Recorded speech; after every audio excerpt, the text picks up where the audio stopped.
तथा मंच पर विराजित महान विभूतियां जो अपने अपने क्षेत्र में अपनी विद्वता की महानता को दर्शाते हुए मानस जीवन की सेवाओं पर तत्पर हैं और मेरे सम्मुख उपस्थित आप सभी आदरणीय बहनें और भाई,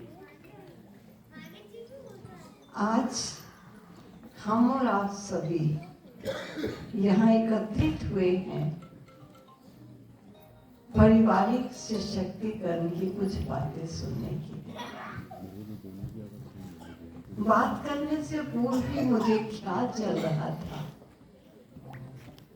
कि जब मैं रूस देश में सेवा में कुछ समय से सुगम थी तो हमारी अतिरिक्त मुख्य प्रशासिका राजशोभनी दादी जानकी जी ने विजिट किया और आते ही मुझे कहा कि मुझे 2-3 परिवारों में आप लेकर चल।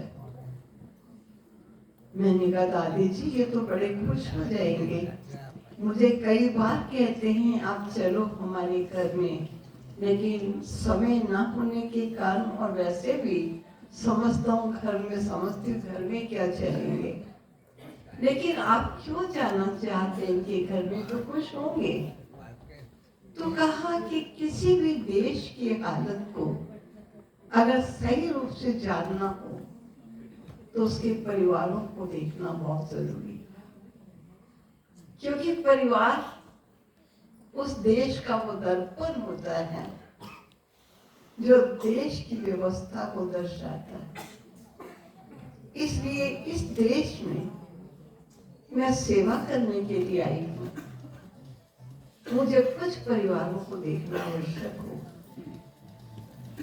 तो दादी जी की ये बात सुनते ही मुझे विचार चला कि वह रे भारत देश, तेरी प्राचीन संस्कृति कितनी महान और कितनी श्रेष्ठ थी, जिसमें किस प्रकार सभी परिवार संगठित होकर जीवन व्यतीत करते थे। लेकिन बहुत जल्दी एक वो दृश्य आज हमारे सामने आ रहा है जिसमें एक घर में 2 भाई भी इकट्ठे नहीं रह पाते, यहाँ तक कि माता पिता के साथ बच्चे ना रह करके बाहर हॉस्टल में रहना चाहते हैं और नौकरी लग जाने पर कहीं अन्य स्थान पर अकेले स्वतंत्र जीवन व्यतीत करना चाहते हैं। ठीक है, सभी घरों की वो अवस्था नहीं होगी, लेकिन जब कोई बात प्रारंभ हो जाती है तो उसको फैलने में टाइम नहीं लगता, बहुत जल्दी सब तक वो बात फैलती है। वाइब्रेशंस बहुत बड़ी चीज होती है, बहुत जल्दी कैच करती है, जिसका मैं छोटा सा एग्जांपल दूंगी कि वाइब्रेशन किस कदर कैच करता है। एक इंसान को नहीं, एक हैवान भी उसे कैच कर लेता है। ऐसे में अपनी गैलरी में खड़ी देख रही थी तो काफी कुत्ते एरिया में हो गए हैं और उस एरिया में अगर कोई गाय आ जाती है तो सारे कुत्ते भौंक भौंक करके उस गाय को उस एरिया से निकाल देते, गाय को टिकने नहीं देते। एक कुत्ते ने भौंकना शुरू किया और गाय के समीप जाकर भौंक रहा था तो गाय ने उसको चाटना शुरू कर दिया। अब कुत्ते की जबान पतली छोटी है, गाय की बड़ी है। जब उसने चाटना शुरू किया तो शायद कुत्ते को अच्छा लगा, वो कभी आगे होता है कभी पीछे होता और कुत्ते को गाय चाटती रही। कुछ समय के बाद मैंने देखा कि चाटना तो बंद हो गए, लेकिन गाय उस एरिया में अन्य भी आ रही थी और कुत्ते और भी थे, लेकिन सभी कुत्तों ने भौंकना गाय को बंद कर दिया और सब प्यार से एक ही जगह पर विचरण करने लगे। गाय भी वही है, कुत्ता भी वही है। अब कोई किसी को भौंकता नहीं, कोई किसी को निकालता नहीं। एक कुत्ते को एक गाय ने चाट कर प्यार किया। अब उस प्यार के वाइब्रेशन से इतने पावरफुल रहे कि सभी कुत्तों ने गाय को भौंकना बंद करके और बड़े प्यार से गाय को देखते, और कभी कभी कोई कोई गाय कुत्ते को चाट भी लेती।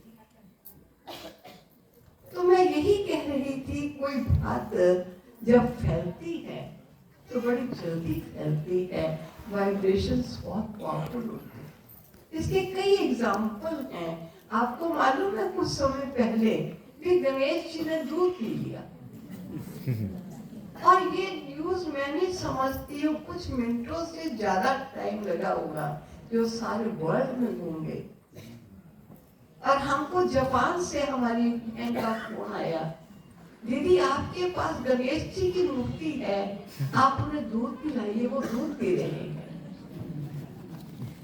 एक मॉस्को में ही तंदूर नाम से एक रेस्टोरेंट है, वहां से फोन आया, और अमेरिका से एक बहन ने फोन किया, हमने भी यहाँ देखा दूध पी रहे हैं।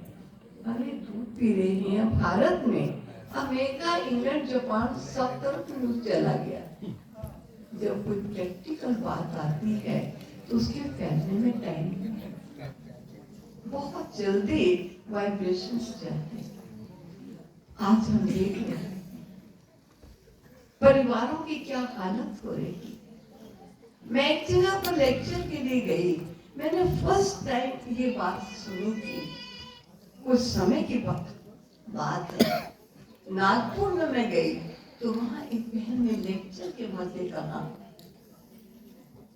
कि हम अपने बच्चों की देख रेख करें, उनकी शिक्षा दीक्षा का प्रबंध करें, या हम अपने सास के बच्चों को देखें।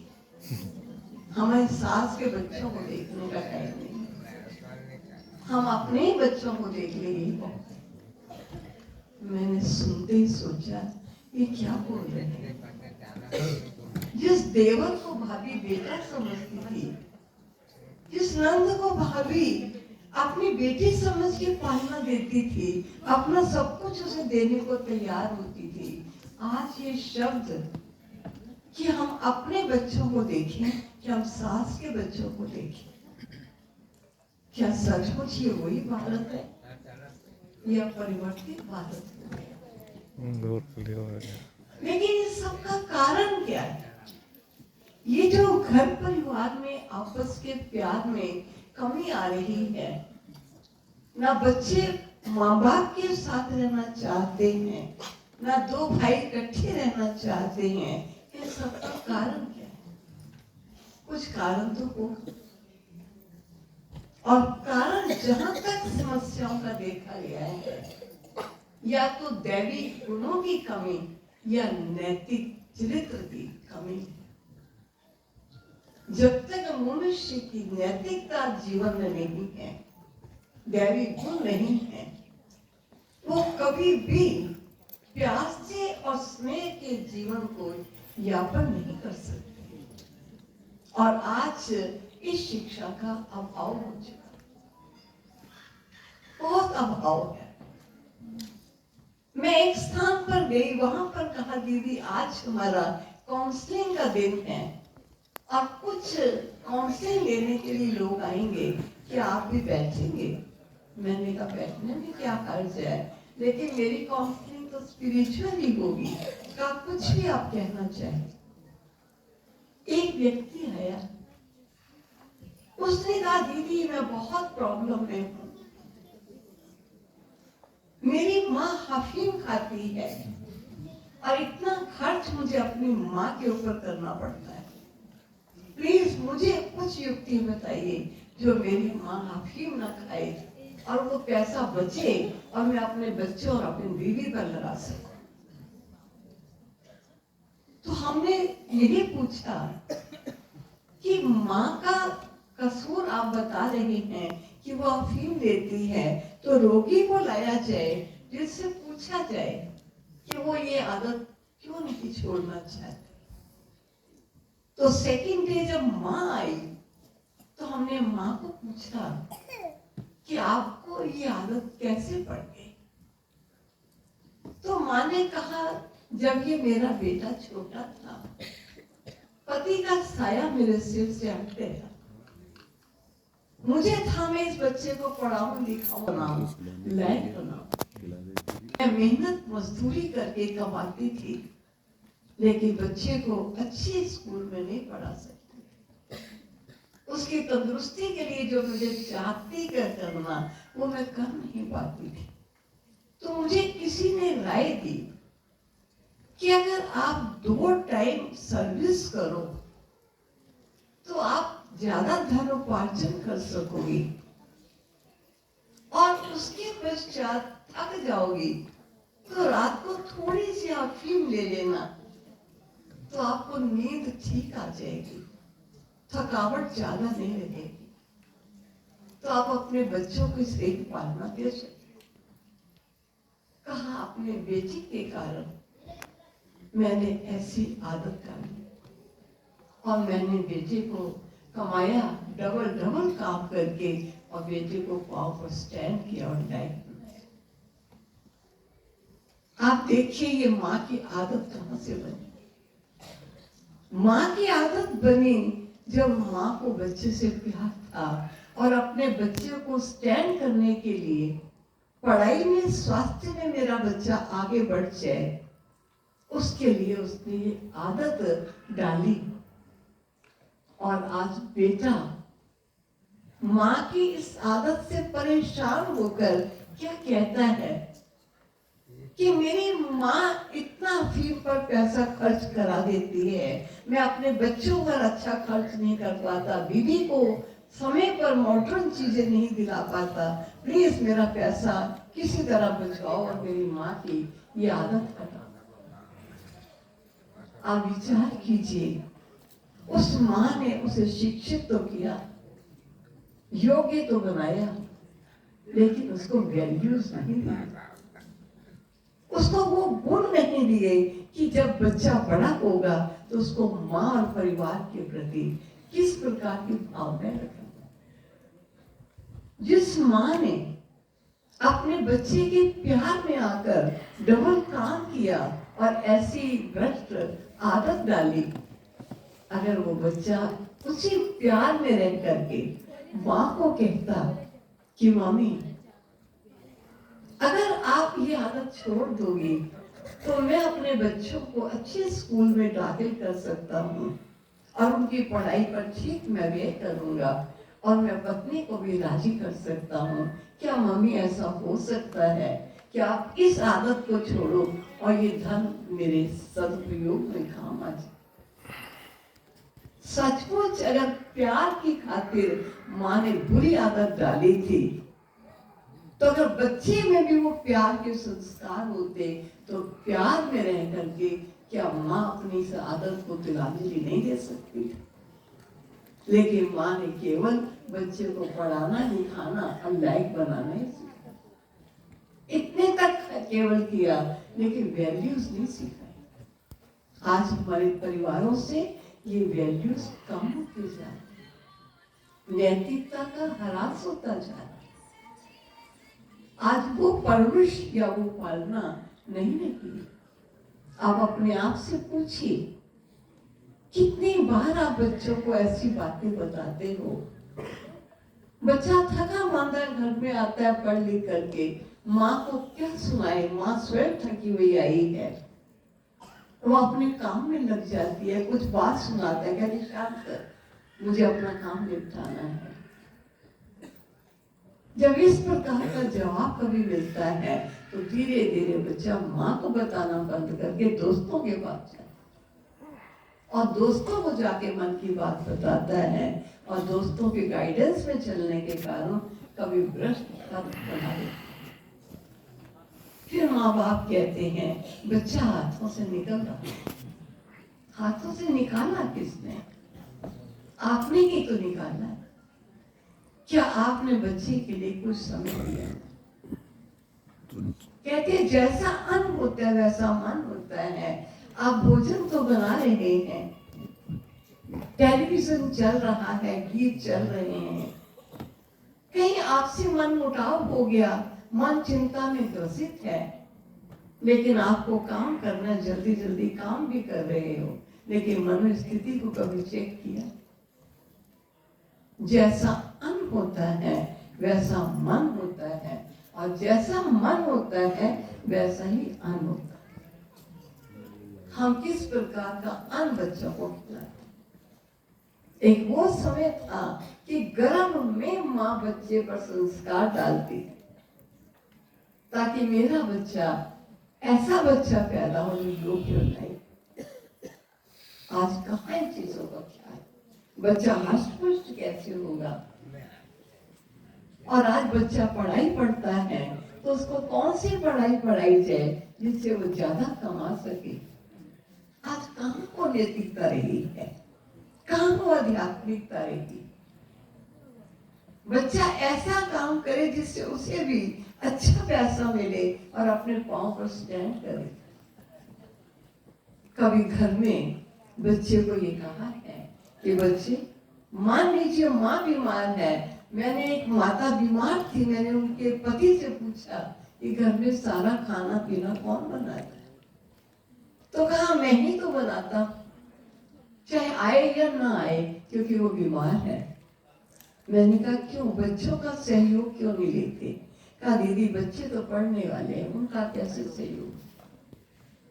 हमने कहा इतना ही कह दो कि बच्चे मशीन में तुम कपड़े मैले डाल दो, मैं निकाल दूंगा, सूखने डाल दूंगा, या आप मैले कपड़े डाल दीजिए, बच्चों को कह दीजिए निकाल कर सूखने बेटा डाल दे।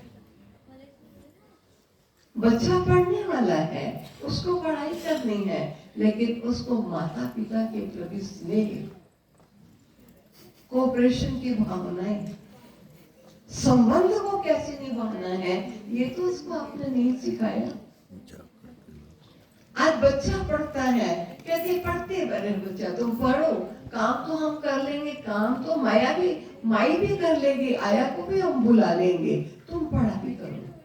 बेटे को भी कहते हैं, बेटी को भी कहते हैं, बेटी तुम पढ़ो।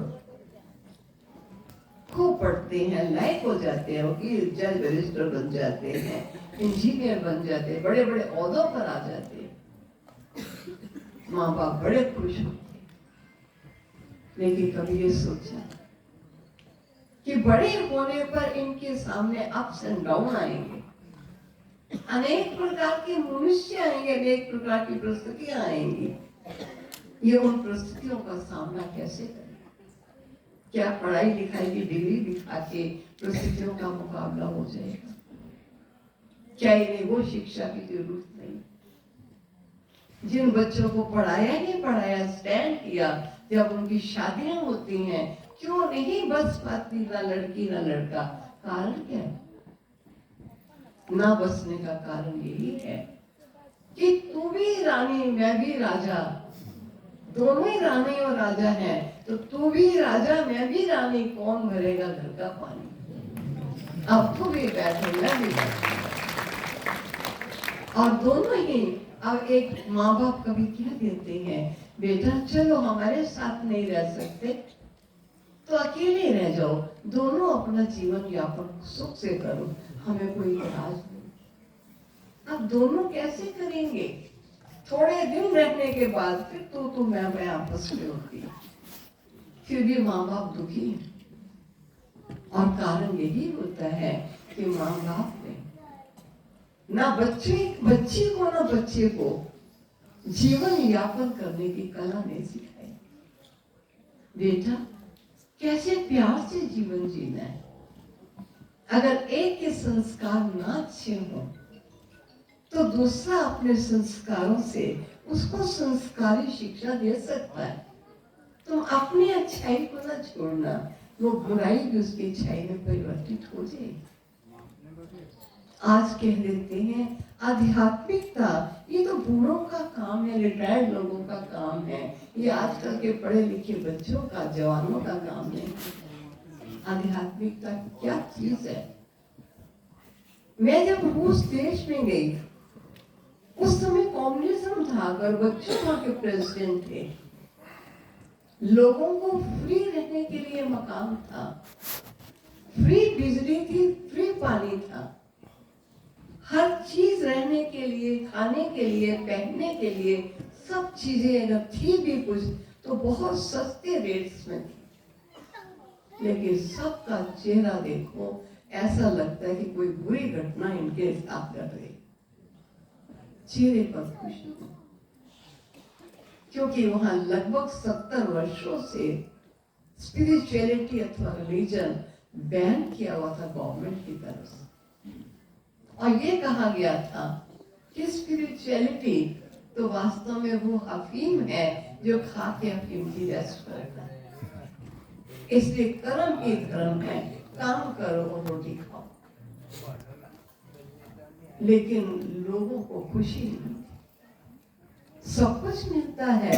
2 पैसे में शुरू होती थी टैक्सी, दूर दूर भी जाते थे, बस 5 रूबल लगते थे, ज्यादा पैसा नहीं लगता था। 8 रूबल के अंदर, उनकी करेंसी का नाम रूबल था, आप 50 लोगों का बड़े आराम से भोजन कर सकते। लेकिन खुशी नहीं। जब हमने जाकर वहां स्पिरिचुअलिटी की बातें करनी शुरू की, लगभग 1000-2000 की सभा से कम सभा नहीं होती थी। सभी गवर्नमेंट के हॉल थे, क्योंकि प्राइवेट किसी के पास कोई भी चीज नहीं। टिकट देकर लोग आते और सुनते थे। उनको जीवन में मालूम पड़ा कि कर्म फिलॉसफी क्या होती है। जीवन में जो कुछ उपलब्धि है वो हमारे कुछ पास्ट की किए कर्म है, कुछ वर्तमान के कर्मों का परिणाम। हम अपने कर्मों को कोसे। बहुत अच्छी अच्छी बातें जब उन्होंने स्पिरिचुअलिटी की सुनी और अपनी लाइफ में अप्लाई की। लगभग 1000 नियमित विद्यार्थी थे हमारे उस समय, और हमने उनको ये कहा कि खाना पीना शुद्ध खाएं। कहा हमें मालूम नहीं कि खाना चाहिए क्या।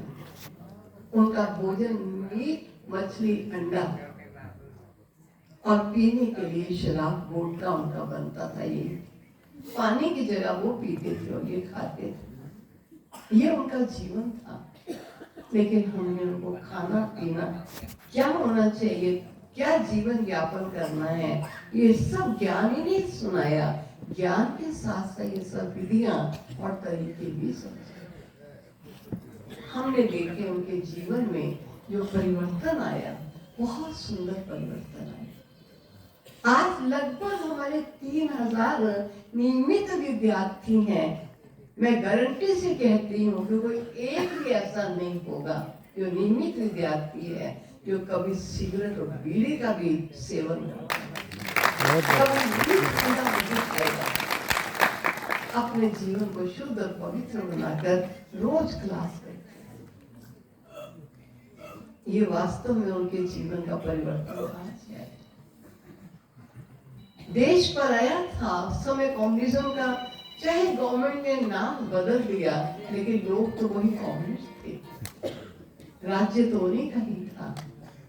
तो हमने एक बार एक प्रोग्राम रखा, वहां के एरिया गवर्नर को हमने प्रोग्राम में बुलाया, और उसने देखा तो उसने देखकर कहा कि मैंने हर्षित चेहरे अपने देश के, अपने जीवन काल में फर्स्ट टाइम देखे। क्या स्पिरिचुअलिटी मनुष्य के जीवन को खुश रख सकता है। और गुरुबच्चों ने कुछ समय के लिए लोगों को स्पिरिचुअलिटी की फ्रीडम दे दी। ये शायद उन्होंने भी समझा कि स्पिरिचुअलिटी जीवन को दिशा निर्देश देने के ये विशेष साधन मानव के पास होने चाहिए। और जब हमारी क्लास में आए और सभी बड़े खुश बैठे हुए थे, क्योंकि सबको खाना आ गया। अन्न का मन पर असर होता है, एक दो के व्यवहार में चलना आ गया कि हर एक के संस्कार आते हैं, अपने हैं, एक्सेप्ट करना सीखो। अगर आप नहीं मोल्ड हो सकते तो अपने श्रेष्ठ जीवन से दूसरों को प्रेरणा लीजिए, उसे मोड़ लो। आप किसी से दूरी नहीं बना लो। तो जब ज्ञान की कुछ बातें सुनी उन्होंने, उनके जीवन का परिवर्तन आया, जीवन में खुशी आई, तो हमसे पूछा कि सचमुच अब इनका जीवन ऐसा खुश में है। हमने कहा इनसे पूछ के देख लीजिए। खुश होकर उन्होंने 3000 स्क्वायर मीटर जगह पीटर्सबर्ग में हमको विशेष लीज पर, जिसको बाद में हमने खरीद लिया और आज वहाँ बहुत बड़ा भवन बना हुआ है और लोगों के लिए एक हिस्सा हमने पार्क रखा ताकि पब्लिक को भी कुछ मिलना चाहिए। नहीं तो पब्लिक इस बात से अगेंस्ट होती है कि विदेशी आकर हमारे देश में अपनी प्रॉपर्टी बना रहे हैं और हम विदेश के देश में रहने वाले हम कुछ नहीं कर पाए। तो हमने स्पिरिचुअल स्थान बनाया और हर एक के लिए ओपन जगह रखी। कोई भी यहाँ पर आ सकता है और स्पिरिचुअलिटी को ले सकता है। और जो पार्क है वो बच्चों के लिए रखा, आपके बच्चे आए खेले।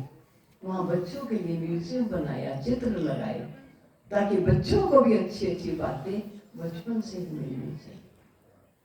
तो मेरा कहने का ये तात्पर्य है कि आज परिवारों को सशक्त करने की बहुत आवश्यकता है। बिखरते जा रहे हैं परिवार, डाइवोर्स बढ़ते जा रहे हैं, आपस का प्यार क्षीण होता जा रहा है। क्या हम नहीं समझते कि आज बचपन से बच्चों को वो दिशा दी जाए, वो दशा दी जाए जिससे वो बड़े होने पर सन्मार्ग पर चल सके और मानव की हमदर्दी क्या होती है, उसका दर्द क्या होता है, उनके हृदय में समझने का कोई थोड़ा सा स्थान तो होना चाहिए। मैं एक अनुभव सुना के अभी पूरा करती हूँ। हमारे इस ईश्वरी विश्वविद्यालय के जो साकार संस्थापक थे, जिनको हम प्रजापिता ब्रह्मा बाबा कहते थे, माउंट आबू में रहते थे और हमारी लगभग 6 बजे क्लास मॉर्निंग होती थी।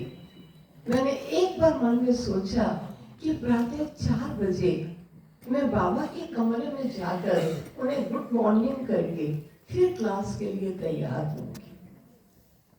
और जब मैं उनके कमरे में गई, मैं कमरे में चली तो गई, लेकिन बाबा को देखा कि खटिया पर टांगे ऐसे लटकाई हुई हैं और बड़ी शांत मुद्रा में बैठे हैं।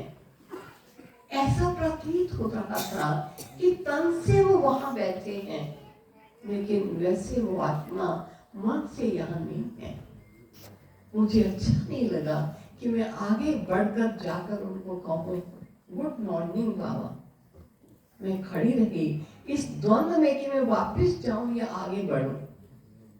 इतने में उन्होंने मुझे इशारा किया, क्योंकि बिल्कुल धीमी लाइट चल रही थी, कमरे में बहुत शांति। जब गर्दन से इशारा किया तो मैं उनकी तरफ धीरे धीरे बढ़ी। तब उन्होंने मुझे पूछा, बच्चे रात को नींद आई?